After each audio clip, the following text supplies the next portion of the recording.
right, and welcome to In Rhythm. I am your host, Colton G, and today we are joined by a Vancouver-based singer-songwriter who channels her Yoruba and Igbo heritage with her bold and beautiful and innovative Afro R&B sounds. And she is doing that oh so well with her new track, Intuition. Of course, I'm talking today about my guest, Sadé Awele. How's it going today, Sadé? It's going good. Happy to be here. Very happy to have you. I have been grooving this track. I love the energy. I love the vibe of the song. And of course, it's the first thing I want to dive into here is how did this groovy track, this smooth R&B, what I believe it seems to be a bit of a love song, a hopeless romantic sort of vibe is what I'm getting from things. Where exactly did this song begin to take shape? Honestly, it's one of those songs that developed over a period of time. And I always say I got the lyrics, which is just so weird. I got the lyrics of the song before the actual melody or instrumentation. And I think it was really just my current state of being at that time. And it really comes from me following my intuition and all of the fears that surrounded that. And so I just started writing, and it was from a very vulnerable place. So facing a little bit of fear, you say there, getting a little vulnerable. So what were some of those risks that maybe you were afraid to take? Yeah. Oh man, there were so many of them. I think just my life in general, falling in love, facing obstacles when it comes to music, challenges and trying to overcome those challenges in my life. There was just, I was in the depths of just experiencing so much at that time. And I think that was the same year when I first started writing Intuition. That was back in 2021. And I lost my father that same year. And I remember just thinking to myself, like, I want to be able to tap in and step into the things that make me feel free, that make me feel alive. Like life is so short, and like, I just want to be able to experience all of it. And so that was sort of what my intuition was telling me at the time. But of course, I was still surrounded by this fear of like, if I take all these leaps and bounds, like, what if it doesn't work out, what if it does? And so it was like a whirlwind at the time, like whirlwind of emotions and thoughts and feelings. And then I just started writing from that place. Yeah. Well, as human beings, we can second guess ourselves so very much. I mean, not just as artists, as musicians, but even like you say, like the topic of love, is that something that like so many people are, second guess, and like sometimes you get afraid of doing it. But as you say, like, what if it does work out, right? It's like exactly. At that moment, it's worth taking the risk. Exactly. Because love is it's funny how something that brings so much fulfillment and so much happiness also surrounds us with this feeling of almost like it's daunting, like, oh, I'm giving so much of myself to this person. Like, what if? And love definitely takes like a huge element of trust as well. Like to just be like, all right, it's gonna be okay. It's gonna be cool. You definitely have to have trust, and it's hopefully if you're giving so much of somebody, you're getting a little bit back too, right? Hopefully. Oh gosh, last thing you want is just pouring out your whole heart and soul, and the person's just like, not interested.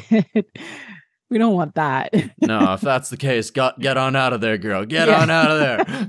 That's not the one. So we've talked a little bit about how the song is about taking risks, about, sort of embracing the things that you want to do inside of your life. When it came to the production of the song, I know that you've sort of began to step into the world of producing. So as for like that aspect of everything, take us behind what that was like for you. Yeah, definitely. I think producing has definitely been another thing that felt very, I wouldn't say daunting, but it just felt very broad. And I just knew that there's always all these sounds and ideas in my head that I'm never always able to translate using a DAW or using a MIDI. And I thanks to, I don't know if we already talked about this yet, but being a part of Women in the Studio was probably one of the best things that could have happened to me, just because I was around other women who were like, yeah, I feel the same. Yeah, I walk into these spaces and sometimes I have imposter syndrome, or yeah, sometimes I doubt myself. And it's like, I don't know why I'm doubting myself, because the ideas I have make perfect sense. Like, and just being around them definitely like reinforced my confidence, my ability to just try different things. So I was in the process of trying all sorts of different sounds. Some of them will be releasing in the future, some of them maybe not. But it just allowed me to express what I wanted to express through music with a lot of freedom. And so in that space, I still work with producers. Like I still work with people who are, more experienced than I am. So on this on this single, for example, it's a collaborative effort. Intuition is a 3-part collaborative effort. There are 3 producers, so 2 others in addition to myself. And I remember Christopher, he goes by Nima Beats on Instagram. And we'd been talking for a while about, okay, maybe we should collaborate on something, collaborate on a sound or something. And then I was like, why don't you send me like, what do you got going on? Like, send me something. So he sent me this thing, the Nima Beats. He sent me this really cool piano loop on SoundCloud. He had like, how people do. We all have all these private links on SoundCloud. And I was like, this is really dope. And then I just started, at the time, I had already written the lyrics to Intuition with no melody, nothing. And you know how it is, you're just jamming, you're trying out different things. And then I started singing the song. And I was like, I like this. And I was like, hey, can you send me the stems to this? And then that was sort of like the starting point. He sends me the stems. I'm like, okay, are you cool with me sort of taking this to a different level and just adding in live instrumentation and adding in some, extra samples here and there? Like, are you cool with that? So in the beginning part of it, we still maintained like that piano loop that you hear in the beginning came from the original version. And then from there, we just sort of transformed it into what it is now. So it was really cool how he was like, yeah, just go for it. Like, do whatever you want to do with this. So it was a very methodological process. Like first it was, I think for the most part, we kept the drums because I really loved the drum pattern on it. I thought it was so well done. And then brought in session players, brought in a key player, brought in a bass player. Then it got to a certain point, and then I was sitting on it for a while and I was like, that feeling when you're like, this needs more. And I couldn't quite place like what it needed. So I just had it on repeat. Like for a while, I would listen to it over and over again, the demo version of Intuition. And then I was like, okay, I think I know what this needs. This needs strings and horn. And the old me would have been like, oh, it's fine. It's gotten as far as it needs to. But now taking on that role and just having that greater confidence, I was able to communicate that with my co-producer and be like, I want strings and I want horns. Like, I really want this to expand in a beautiful way, because I really wanted to translate what I was hearing into the sound and until the point where it felt like, okay, this is a nice body of work. So it definitely wasn't one of those songs where you just step into the studio and then the next day it's done. It was like months of growing it and developing it into what it sounds like now. So yeah, I'm really proud of it. And I like how you say there, like it builds and it like builds into this production. And I like how that sort of fits like the vibe, the theme of the lyrics of going from maybe something that's a little small and like, oh no, I'm afraid of all these things. But like as you start to like branch out and release yourself into the world and you realize just all of these things that you're capable of, and it's like you yourself become grand, just like the sort of like the vibe of the music. Yeah, exactly. Like and it's almost like that first leap of faith, that first fear facing thing. It's almost like when you go through it, it gives you this, I don't know if it's like a euphoric feeling or if it releases some endorphin. Like it just does something to you that just makes you realize, oh, that was amazing. Like I felt so fulfilled in this. And then the next thing you know, you're able to deal with greater fears and greater fears and greater fears and greater fears. And next thing you know, you're just like you said, and you're achieving and accomplishing all the things that, you want to, because you're just taking it head on. Yeah, absolutely. For sure.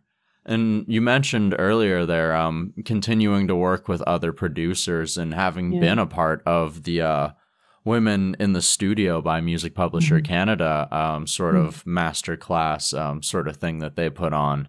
Yeah. And I like how, you're just continuing to surround yourself with people. And because in the class, you mentioned how it helped you with being able to be around people, see like what their vibes are, what their energy Yeah. is, and then like continuing to surround yourself with other producers. I feel like Yeah. that's continuing to add like, hey, I have this idea. What do other people think? Oh, it's legit. Okay, Exactly. cool. Exactly. That's like honestly my favorite part. And I love that a lot of the producers I surround myself with, they've been doing it for way longer than I have. But they're still so nice. And they still give me, I don't know why I was always so afraid to even like communicate with producers, because then I realized I'm like, oh, we had the same idea there. So it wasn't so stupid. Okay, cool. Like, and it's nice to be able to, bounce off my demos and send it to them and be like, hey, what do you think I should add to like this hook, or what do you think I should add to this part? Like, I feel like this section's missing something. I can't quite figure it out. And then also just studying the greats and seeing that that's what a lot of them do too. Like, yes, these artists are known for their craft, but they also communicate with each other, like whether it's Timberland or whether it's Pharrell or whether it's, what other massive producers that are out there in the world. Some of them sometimes get plugins from each other, or whatever else. Like in each level, collaboration makes the project even more beautiful, more special. So yeah. It's what does one person hear compared to another person, and like where do those Yeah, ideas meet? Where do they match? Right? Like you say, it's like, oh my God, exactly. this person has the same idea, or something Yeah, of like a person could be like, I never thought of it that way, but now that you yeah, say it. yeah, exactly, exactly. So it's cool. It's cool. Awesome. Awesome. And one other thing that's been really cool for you, I can imagine, is the music video for Intuition has been featured on like three different film festivals, I believe. I'm not sure if Mhm. all three of them have happened, but I'd be like Yeah, Vancouver, Toronto, yeah, Atlanta. Like, yeah, the yeah. video is getting some pretty good review, I must say. Take us behind what is that like to have the music video being featured on those big stages? Yeah, no, it feels really amazing. Like I think initially when we put out the video, when we were gonna put it out, we weren't really sure like how we wanted to present it. I just knew that it was very cinematic. Like it wasn't like your typical performance music video. Like we took it to a different direction. And so it just felt, every time I showed it to people, like before it came out, like to like my team of people, they were always like, this is like a film. And I was like, yeah, yeah, I know, right? And then it just organically happened that we're like, let's submit this to film festivals. Like, why not? Like it really gives you that feeling. And it deserves to be in those spaces. So we submitted it without anything, like without thinking much about it. We're like, okay, if it gets in, cool. If it doesn't, it is what it is, kind of thing. And then one after the other. The first one was the Toronto Short Film Festival. That was last month in March. And then the second one was oh no, sorry. The first one was the Paris Short Film Festival. So that happened. And the second one was the Toronto Short Film Festival. And then now next week, so the 23rd of April, it's going to be showcased at the Atlanta Film Festival. And so all three of them, I'm just like, holy. And then the Atlanta, it just kept getting better and better. Like each one's good. Like each one has their own thing to offer. But the Atlanta one is an Oscar qualifying festival. So they're actually films that are shown there, short films that end up getting awards, and those awards help those filmmakers to apply for the Oscars if they wanted to go that direction. So it's just like, what? This is crazy. So learning about that is very exciting, and getting to be a part of that is just such a huge honor, because I don't think when we made it, like I knew it was special, but I was like, geez, like wow, y'all really like this, huh? Like you like this. So it feels really good to be recognized in that way. And I just Yeah. want to take a moment to recognize who helped you to put this music video together. Oh my gosh, like incredible group of people. So Bruna Arbex is the director of this music video. And we had been talking about making a music video for a while, I think probably for a year before we actually finally got to create this one. And so it was really special getting to work with her and just having just all female led um, filmmakers and producers on this. Marginal Factory as well. They were involved in the production aspect and they helped to put the crew together. And it was a 2-day shoot, and they did such a good job in making sure that everyone was fed, everyone was comfortable. Like it was so organized. I was like, this is like incredible treatment. Like they just did such a beautiful job. And they made it very special. Our videographer was Azael, and Azael was man, there's like these clips. I really need to like put some behind the scene clips up. Like once the Atlanta Film Festival is done, I'm gonna start putting out some behind the scenes. But you see him like what that beautiful shot in the water when they're sort of running into the water. Like you see him behind the scenes like running with the camera, and there was someone else who also assisting him, these massive red camera, and just doing it like with so much joy. And it was really great to see that. And then Cassandra was the set designer for all the spaces, all the rooms, and she was also the costume. She was also the creative designer, like for the costumes and everything, and even all the costumes being brought on by Sarah Armstrong. Like at the last minute, she helped and donated like all of her different types of costumes for the shoot. Was just really special. And yeah, so it was just surrounded by a lot of incredible people who helped to bring this to life. Yeah. Wow, fantastic. Awesome. Yeah. And if anyone listening to this hasn't checked out the music video yet, definitely go ahead and do that. I will throw some links for you to go ahead and do that. And of course, it isn't just the film festivals that are going to be or who will be hearing themselves a little bit of intuition. You also have some pretty big upcoming showcases, Canadian Music Week, North by Northeast. You're also doing like a Talon Music Week as well. You got some pretty big shows coming your way. Thank you. Yeah, I know it hasn't really sunk in yet. I'm just like, yeah, this thing's happening, but it hasn't sunk in yet. I'm very excited about it. Talon Music Week is happening in just over a month from now. And it's going to be my first time in Estonia, going with the band, and to showcase our music and all of that. So really, really glad that I'm getting to do this with people who I've been playing with for some time now. It just makes the experience all the more special. And then also for the Canadian Music Week and North by Northeast, these are festivals that I've been aware of for some time. So it's just really nice to be a part of that and to get to showcase the music in the GTA scene. So very excited to be doing that with the band as well. Yeah, it's cool. You're taking the full band out to Estonia. Oh, I wish it was the full band. We go anywhere from like a 5-piece to a 7-piece, depending on what we're doing. And our 7 pieces are, it's an experience for sure. But we're going to be a 5-piece for this one. All right. Well, anyone in Estonia or anybody in Toronto, go ahead and check out both of those events. Go ahead and get yourself some Sadé Awele inside of your life. Maybe hear some more upcoming tracks during those sets, because I believe you have an upcoming EP on the way as well. That's right. Have an upcoming EP. Very excited about it. Doing some finishing touches to it right now. And it's going to be good. Awesome. I hope. I hope people enjoy it. Perfect. Any other hints you can give us towards that EP, or was that fairly under wraps for now? Okay. But it will be special. I can say that for sure. It's going to be special. It's going to be different. It's going to show how much I've evolved as an artist, and the direction that I want to go with my sound. All right. Perfect. And of course, we have been discussing some of the things that have happened so far this year, some of the upcoming things. What are some of your other goals here for 2023? My other goals here is to be on the cover of Elle. Ooh. Speaking it into existence so that if it happens, I can look back at this video and be like, oh, nice.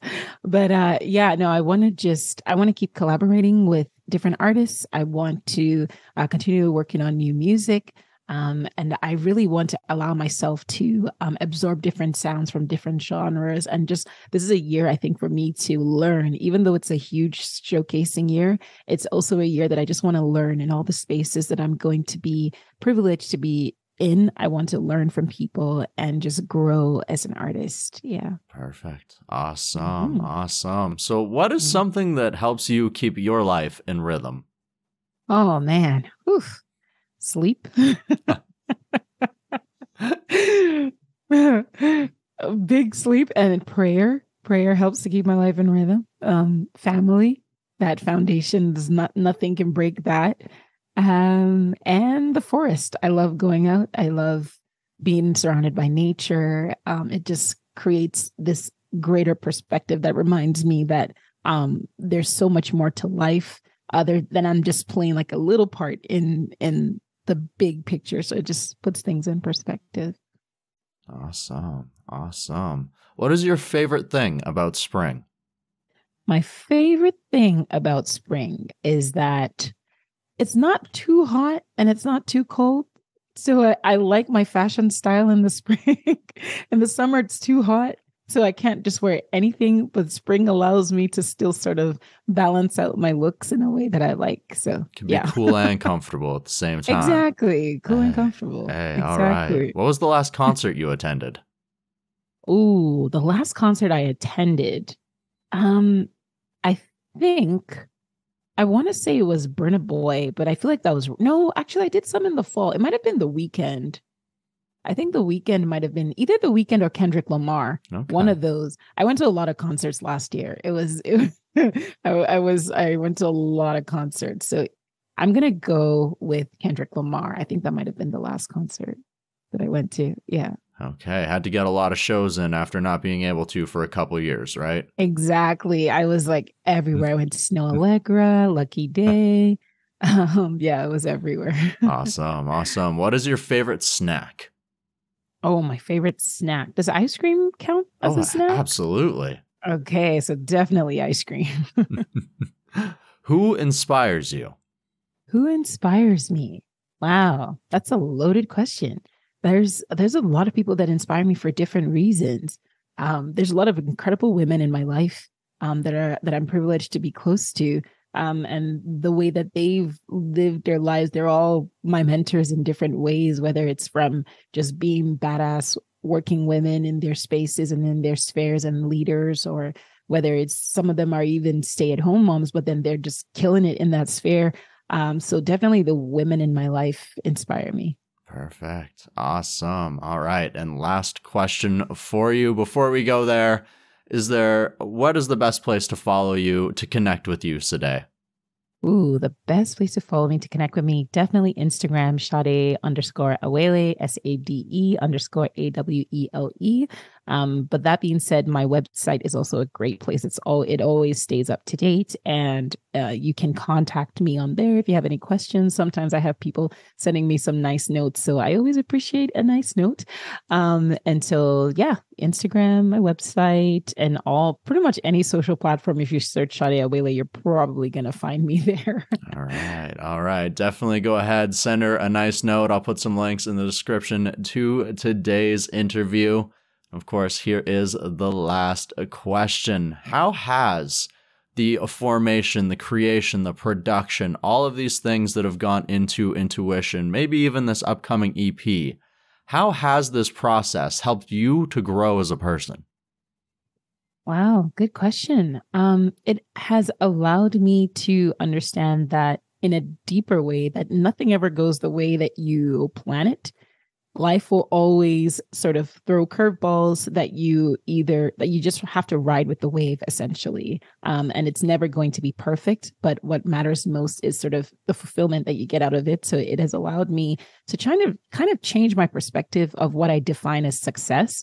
Because I think in the beginning, I was hoping I would get all these like massive grants and all these different things. But then when the reality sort of steps in and you have to sort of work with each other, work with what you have, it creates a different level of appreciation that we can even create the art in the first place. So yeah, that's what I'd say. Awesome. Awesome. All right. Well, I thank you for sharing that growth, that knowledge with us. And of course, for joining us here today on the In Rhythm podcast. My pleasure.